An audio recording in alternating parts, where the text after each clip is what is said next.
Welcome, everyone, to today's deep dive. We are so glad you are joining us. And just to start things off, may God bless your day and your entire week. Yes, absolutely. It's great to be here with you all. So today we are doing something a little bit different. We are opening up the Holman and NAA study Bibles, and we're looking at a text that, a lot of people probably think they know. Right, they think it's just a basic Sunday school story. Exactly. It's chapter 9 of the Gospel of John, the story of the man born blind.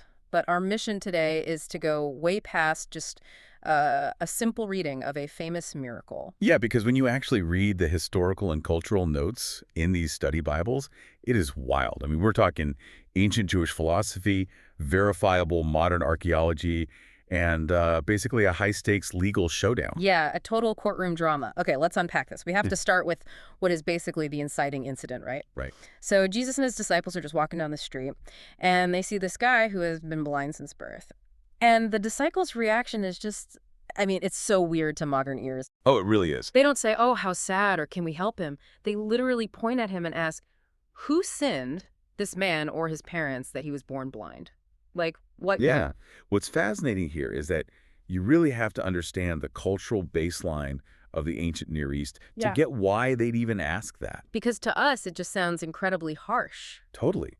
But back then, there was this deeply ingrained assumption, like deeply held, that suffering was a direct proportional punishment for a specific sin. Like a 1-to-1 ratio. Exactly. The study notes actually trace this all the way back to texts like the book of Job. Yeah. Like Job chapter 4, verse 7, where his friend Eliphaz essentially says, hey, who being innocent ever perished? Oh, wow. Yeah, their logic was completely airtight in their own minds. Innocent people don't suffer. So if this guy is suffering, well, somebody's guilty. Right. I sort of get the psychology of it, right? As humans, we love order. Oh, sure. If we can blame a tragedy on a specific bad choice, it gives us this illusion of control. We think, oh, if I just don't do that bad thing, I'll be safe. Yes, exactly. It's a defense mechanism. But wait a minute. Logically, how does this even work? Are the disciples seriously asking if a baby could somehow commit a sin before it was even born? I know, it's kind of absurd when you say it out loud. Or that, the universe would punish a kid with lifelong blindness because his parents messed up. It's like they're looking at this poor guy as a glitch in the universe's code, And they just want to figure out who typed the bad code. That is a great way to put it. They want an equation that balances out. But Jesus completely refutes that premise. He shatters it. What does he say? He says, neither this man nor his parents sinned. He basically tells them, you're looking at this all wrong. He says this happened so that the works of God might be displayed. So he's taking this glitch and saying, no, this is a feature. It's an opportunity. Exactly. Now, the source material is careful to note here. The New Testament doesn't say human actions never cause suffering. Sometimes you make a bad choice and it hurts. Right. Consequences are real. But Jesus is explicitly denying this idea of a cosmic vending machine, where you put in a sin and out pops a disability. He totally reframes how they view marginalized people. Okay, so that reframing sets up the actual miracle. And I have to say, the mechanics of this healing are just bizarre. Well, they really are. So he wants to show the works of God. Does he just snap his fingers? No. He spits on the dirt, mixes it up with his saliva to make mud, and smears it on the guy's eyes. Yeah, which is pretty gross by our standards. Super gross. And then he tells the guy to go wash in the pool of Siloam. And the text notes that Siloam means sent. So the guy goes, washes the mud off, and boom, he can see. Right. And the study materials give us two distinct ways to look at this moment, the theological and the historical. Let's start with theological because I need the mud to make sense. So theologically, using the dust of the earth to form working eyes, it is a massive echo of Genesis chapter 2, verse 7. Oh, like God forming man from the dust. Yes. It's the creator recreating. It's deeply symbolic. He's not just fixing a medical issue. He is fundamentally restoring the man's body from the ground up. Wow. Okay, that makes a lot of sense. But here's where it gets really interesting for you listening. Let's talk about the historical side, the archaeology. Yes, the 2005 discovery. This is my favorite part. Because for centuries, scholars actually argued about whether the pool of Siloam even existed, right? Like they thought it was just a metaphor. Yeah, a lot of academics assumed it was purely a literary invention, an allegory for spiritual cleansing, because nobody could find it. But then in 2005, a crew of municipal workers in Jerusalem are just fixing a broken sewer pipe. Right, just a standard infrastructure repair in the Silwan neighborhood. And they hit stone, Hmm. and when archaeologists come in to clear the dirt, they don't just find a little puddle, they uncover a massive 69-meter-long public pool. Yeah, with these beautiful tiered stone steps. Wait, 69 meters? That is more than half the length of a football field. How do you lose an entire pool of that size? Well, you have to remember how chaotic Jerusalem's history is. I mean, the city was completely leveled by the Romans in 70 AD. Right. And then over the next 2 millennia, it was rebuilt, destroyed, and built over by the Byzantines, the Islamic empires, the Crusaders. Valleys were literally filled in with centuries of rubble. So the first century ground level was just buried under mountains of trash and dirt. Exactly. But when they excavated it, they found coins embedded in the plaster lining the pool. And these coins date all the way back to the Hasmonean period, Which is when? Exactly. roughly 165 to 63 BC. And the coins go right up through the Second Temple period. So it perfectly aligns with the time of Jesus. That completely changes how you read the text. It's so easy to treat the Bible like it's taking place in some sort of mythical fairy tale land. Yeah, in the clouds somewhere. Right. But uncovering real, verifiable archaeological evidence like that in our own lifetimes, it grounds the story.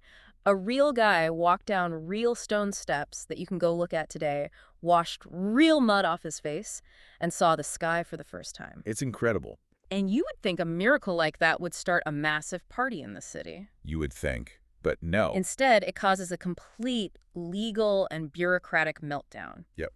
They totally missed the miracle because of a technicality. Right, because they look at the calendar and realize this guy was healed on the Sabbath, Saturday. And everything just grinds to a halt. Make it make sense. Why are they so mad? So, to understand the Pharisees, Yep. the religious leaders, you have to look at their historical trauma. Hundreds of years earlier, the Jewish people suffered the Babylonian exile. Which was devastating. They lost everything. Right, they lost their homeland, the temple was destroyed, and the prophets blamed this on the people breaking God's laws, especially the Sabbath. Oh, I see. So by the first century, the Pharisees believed that if they could just keep the nation perfectly pure and strictly observe the law, they would never be exiled again. They could finally usher in the Messiah. They were overcompensating. Exactly. They built what they called a fence around the law. The rabbinic traditions, which you can read later in the Mishnah, specifically Tractate Shabbat 7.2, outlined exactly what broke the Sabbath. And let me guess. They had a specific rule about mud. Yes, they defined 39 explicit categories of forbidden work. And one of them was kneading. Wait, kneading? Yeah. Like bread dough? Yes. By mixing his saliva with the dirt, Jesus technically performed the work of kneading. You have got to be kidding me. Nope. To the Pharisees, he wasn't just breaking a silly rule. He was threatening the spiritual security of the entire nation by risking another exile. Wow. It's just astonishing to watch human nature operate like that. It's like, okay, imagine a surgeon invents a cure for an incurable disease, right? And instead of giving him a Nobel Prize, the hospital board tries to fire him because he signed the paperwork with a blue pen instead of black. They are completely ignoring the fact that a blind man can see, all because of the mud. That's a perfect analogy. And the text notes this causes a bitter division. Some leaders say he broke the Sabbath rule, he can't be from God. But others are looking at the guy and saying, a normal sinner can't do this. Right. The evidence is standing right there. And this introduces a highly loaded Greek word, hamartolos. Which translates to sinner, right? It does. But in this culture, it's way heavier than just saying, oh, nobody's perfect. The study notes show hamartolos is used 47 times in the New Testament. Wow, okay. And 4 times just in this chapter. It was a derogatory label. The elite used it for people with, like, Gray's persistent lifestyle sins. Tax collectors, prostitutes, pagans. So it's an insult. Completely. Mm. By branding Jesus a hamartolos, they are trying to invalidate everything about him. So they're deadlocked. And that's when this turns into a full-blown courtroom drama. The authorities escalate the investigation. Yeah, they bring the formerly blind man in, and they aggressively interrogate him. And when they don't like his answers, they drag his parents in. And this part is kind of heartbreaking. It really shows the climate of fear in that community. They ask the parents, is this your son? Was he born blind? How can he see now? And the parents go straight into self-preservation mode. They say, yes, he's our son. Yes, he was born blind. But then they totally pass the buck. Yeah, they basically throw their own kid under the bus. They say, we don't know who healed him. He's an adult. Go ask him. Like, wow. But the source notes explain why they were so terrified, right? Yes. The leaders had already agreed that anyone who confessed Jesus was the Messiah would be expelled from the synagogue. Excommunicated. Now, for us today, if you get kicked out of a church, you just drive 10 minutes down the road and find a new one. But it wasn't like that back then, was it? Not at all. In the first century, the synagogue was the absolute epicenter of Jewish life. It wasn't just for Saturday worship. It was the town hall, the local court, the community center. Economy. Yes. So if you got excommunicated, you were socially dead, you lost your business, your family, your heritage. The study notes mention this was likely an impulsive, aggressive exclusion by local leaders. Pure intimidation. And it worked. The parents are terrified. So the Pharisees haul the beggar back in for round 2, and this is my favorite part. This uneducated beggar essentially plays 3D chess with the top legal scholars of the nation. Oh, he absolutely dominates them. He sets up a flawless 3-step logical trap using their own theology. Let's walk through. Okay, step 1. He starts with a premise they all agree on. God does not listen to sinners, but only to those who do his will. Right. Step 2, the historical evidence. He points out that since the beginning of time, nobody has ever opened the eyes of a man born blind. It's unprecedented. Okay, making sense. And step 3, the conclusion. Therefore, if this man were not from God, he could do nothing. Boom. It is a flawless syllogism. This guy who spent his life begging on the dirt just systematically dismantles the most educated men in Jerusalem. And the Pharisees realize they're backed into a corner. Yep. They can't refute the logic, and they can't deny the physical evidence. So what do? Like, anyone whose power is threatened, they flip the board over. Exactly. They resort to brute force. They scream at him, "You were steeped in sin at birth. How dare you lecture us?" And they throw him out. They execute the very excommunication his parents were terrified of, just because they lost the argument. They couldn't win, so they canceled the guy making the argument. Which is so tragic, but it sets up the ultimate theological climax, because Jesus hears that the man got thrown out and he actually goes looking for him. Right. It's a really beautiful moment of pastoral care. He finds him, and the man believes and worships him. And then Jesus makes this massive paradoxical statement. He says, "For judgment I have come into this world so that the blind will see and those who see will become blind." Yeah.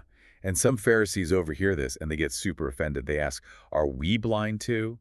And Jesus tells them, basically, if you were actually blind, you wouldn't be guilty.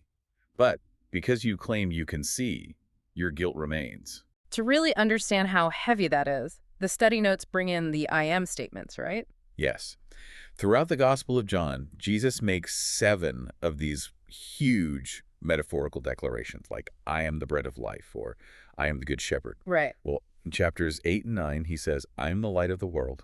Oh, wow. So this entire story, the physical healing of the blind man, it's just a practical demonstration of that specific claim? Precisely. He brings literal light to a man's eyes. But by doing that, he exposes the spiritual blindness of everyone around him. Because the Pharisees think they already know everything. Exactly. Yeah. They are so arrogant. They are absolutely certain. They understand the Sabbath. They know who a sinner is. They know how God works. There's no room left for God to actually surprise them. So their claim to sight is exactly what keeps them in the dark. Yes, it's incredibly profound. The literary irony of this narrative is just staggering to me. I mean, think about it. The only person in this entire story who physically could not see a thing Wow. was the only person who clearly saw exactly who Jesus was. Wow. The blind beggar saw the truth. But these religious elites, guys with 20/20 physical vision who spent their entire lives studying ancient texts, waiting for the Messiah, they were utterly blind to him when he was standing right in front of them making mud. It really is a masterpiece of narrative tension. I mean, we've gone from a philosophical debate about suffering to a 69-meter archaeological excavation to a fierce controversy over Sabbath rules and finally to this huge lesson on the dangers of spiritual arrogance. It's an unbelievable journey. It is. But there's one final lingering detail in the source material that frames this whole thing in a completely new light. Oh, really? What is it? Well, the study notes point out that the Gospel of John is structured around a series of very specific miracles, which John calls signs. Oh. This incredible miracle giving sight to a man born blind, the controversy, the excommunications, the total upheaval of the religious establishment. This was only the 6th sign. Wait, just the 6th? Yes. The notes explicitly identify it as the penultimate sign, the second to last. So everything we just talked about, all of this chaos, Yeah. was just the buildup. Exactly. So the provocative thought I want to leave you all with is this. If the sixth sign caused a societal meltdown of this magnitude, what on earth could the seventh and final sign possibly be? Oh, man. And how much more dangerous is the fallout going to be when it happens? That is an incredible cliffhanger. And honestly, it's the perfect invitation for you listening to go grab the text and investigate that seventh sign for yourself. Highly recommend it. Well, thank you so much for joining us as we explored the rich history and philosophy hidden just beneath the surface of this text. Keep asking those hard questions. And God blesses all of you listening. We will see you on the next deep dive.